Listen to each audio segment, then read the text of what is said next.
বন্ধুরা দেখে যান আজ নতুন এক মন্ত্র। আমার হাতে ডাউল দিয়ে সিলভার কাপ মাছের মাথা দিয়ে মুড়ি ঘন্ট। এক কথায় জাদু দেখাবো আজকে, দেখতে থাকুন। এই যে দেখুন আমার বাটির মধ্যে মাছের মাথা আমি আগে থেকে কেটে রেখে দিয়েছিলাম। একটু গোলমরিচ, একটু হলুদ আর একটু লবণ দিয়ে সুন্দর মতো মেখে নিয়েছি। এবার এটাকে ভাজি করতে হবে। কড়াইতে তেল দেওয়া ছিল, গরম তেলে মাছটা সুন্দর মতো ভেজে নেব, একেবারে মচমচা করে। তো সুন্দর মতো মচমচা করে মাছের মাথাটা ভেজে নিয়েছি। এবার একটা পাত্রে তুলে নিচ্ছি।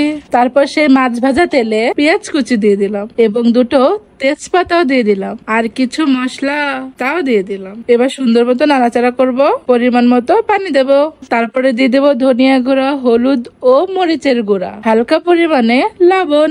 ভালো মতো কষিয়ে নেব মশলাটা কষানোর পরে দিয়ে দিলাম আস্ত কিছু কাঁচামরিচ। ভালো মতো মশলাটা কষিয়ে ভেজে রাখা মাথাটি দিয়ে দিলাম। ভালো মতো মাথাটা ঘেটে দিয়ে দিলাম ধুয়ে রাখা মুগের ডাল। আবারও ভালো মতো মাখিয়ে নেব এবং কি কষিয়েও নেব। এভাবে তো তৈরি করি মুড়ি ঘন্ট। তারপরে দিয়ে দিলাম হালকা পানি, ভালো মতো নাড়াচাড়া করে ঢাকনা দিয়ে ঢেকে দিলাম। 5 মিনিট অপেক্ষা করলাম। অপেক্ষা করার পরে দেখুন না বন্ধুরা কি সুন্দর বলক উঠেছে। আর একটু সিদ্ধ করার জন্য ডাউলটা আবার ঢেকে দেবো, কারণ সেদ্ধ এখনো হয়নি, সেজন্য আর একটু ঢেকে দিলাম। বন্ধুরা দেখুন প্রায় আমার ডাউলটা সিদ্ধ হয়ে গেছে এবং মাছটাও গলে গেছে। ইতিমধ্যেই হয়ে গেল আমার মুগের ডাল দিয়ে মুড়ি ঘন্ট।